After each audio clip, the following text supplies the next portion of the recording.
ہوگا کرسی چلی جائے گی، مجھے فکر نہیں، یہی ہے نا کہ آپ کی کرسی چلی جائے گی تو مجھے تو اس کی فکر نہیں۔ یہ میرے پر کیا پریشر ڈال رہے ہیں سارے چور اکٹھے ہو کے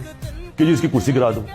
گرا دیں، میں نے نہیں ان کو چھوڑنا۔ اگر مجھے یہ کوئی کہے کہ آپ نے اپنی پاور بچانی ہے یا ان کو این آر او دینا ہے، میں کسی صورت ان کو این آر او نہیں دوں، بے شک پاور چلے۔ کون سا آپ ایک چیز ہوئی ہے نا، وہ یہ کہ ہمیں جب باہر کے ملکوں کے سامنے ہاتھ پھیلانا پڑتا ہے، میں نے اپنی ساری زندگی کبھی کسی کے سامنے ہاتھ نہیں مانگا، میں اپنے باپ سے پیسے نہیں مانگتا تھا، میری ماں مجھے زبردستی پیسے دیتی، میں چھوٹا تھا، 18 سال کی عمر کے بعد میں نے کبھی کسی سے،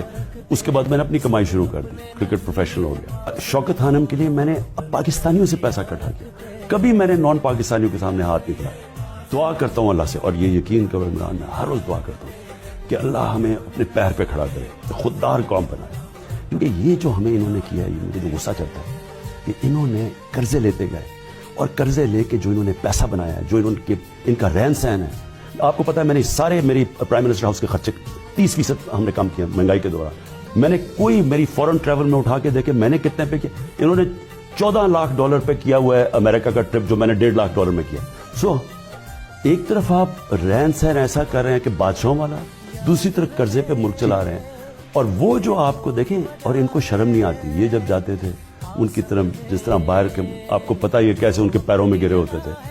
ہمارے لیے ہمارا ملک اللہ نے وہ نعمتوں سے بخشا ہوا ہے، کوئی ضرورت نہیں ہے کہ ہمیں کسی کے سامنے ہاتھ پھیلانے پڑے۔ اور میں یہ بھی آپ کو بتا دوں، یہ زیادہ دور ٹائم نہیں ہے کہ جب ہمیں کبھی کسی کے سامنے نہیں ہاتھ پھیلانے پڑیں گے، بلکہ ہم لوگوں کی مدد کیا کریں گے، اور اللہ کرے وہ وقت ہے پاکستان کے لیے ایک